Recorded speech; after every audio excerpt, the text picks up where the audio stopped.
លើកនេះអ្នកបាត់បានប៉ុន្មានជាន់ហើយ លោកម្ចាស់កាលពី100ឆ្នាំមុនមេដឹកនាំចំនួនមុនបានដឹកនាំក្រុងទៅស្ដាប់ព្រះធម៌នៅវិហារមិនត្រឹមតែត្រូវគេអាម៉ាស់នៅខាងក្រៅវិហារទេហាន់ទាំងត្រូវគេវាយរហូតរបួសគ្រាន់តែដោយសារតកូលយើងគ្មានអ្នកខ្លាំងទើបគ្មានសិទ្ធិចូលរួមសន្និបាតផ្សព្វផ្សាយធម៌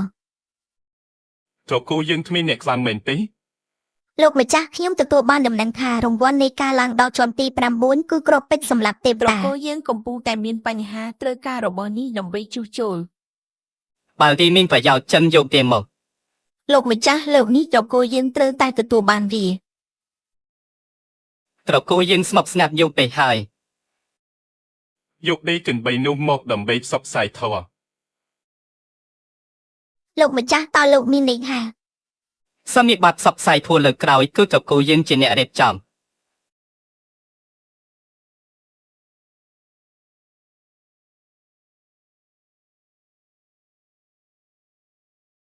ពួកគេជានរណាត្រកូលបុរាណត្រកូលយើងមកចូលរួមសន្និបាតផ្សព្វផ្សាយធម៌មែនទេ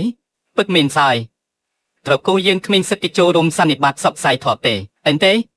មុននេះច្រើនឆ្នាំត្រកូលយើងត្រូវបានគេបណ្តេញចេញពីសន្និបាតពួកអ្នកគ្មានសិទ្ធិចូលទេ អាមនុស្សអាក្រក់អ្នកជានរណា មិនថាខ្ញុំជានរណាទេតែពួកអ្នកគឺមិនអាចចូលបានទេ នេះជាលោកម្ចាស់ត្រកូលយើងកុំមកឈួន ចូលយ៉ាងម៉េច នេះជាលោកម្ចាស់ត្រកូលយើង ហើយអ្វីមិនគោរព ខ្ញុំជានរណាខ្ញុំគឺជាអ្នកដែលត្រកូលយើងបង្កើតឡានមុនពេលស្លាប់ ត្រកូលយើងបង្កើតឡានក្រោយពេលដែលជាចុះ អាមនុស្សអាក្រក់ឯងមានសិទ្ធិអ្វីមកនិយាយបែបនេះ បើឯងទ្រង់ដឹកនាំត្រកូលចូលរួមជាមួយត្រកូលយើងខ្ញុំអាចនាំពួកឯងចូលសន្និបាតបាន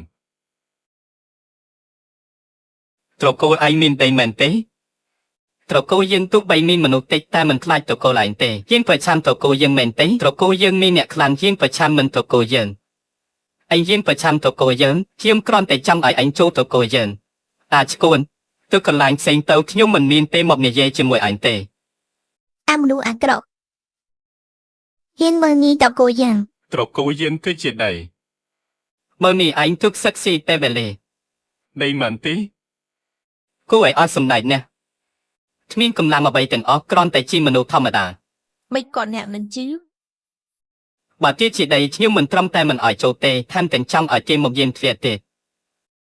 ត្រកូលយើងមិនត្រូវការឆ្កែអាក្រក់បែបនេះទេ មែនហើយ លោកម្ចាស់តើត្រកូលយើងនៅខ្វះឆ្កែទីមែនទេ មិនខ្វះទេ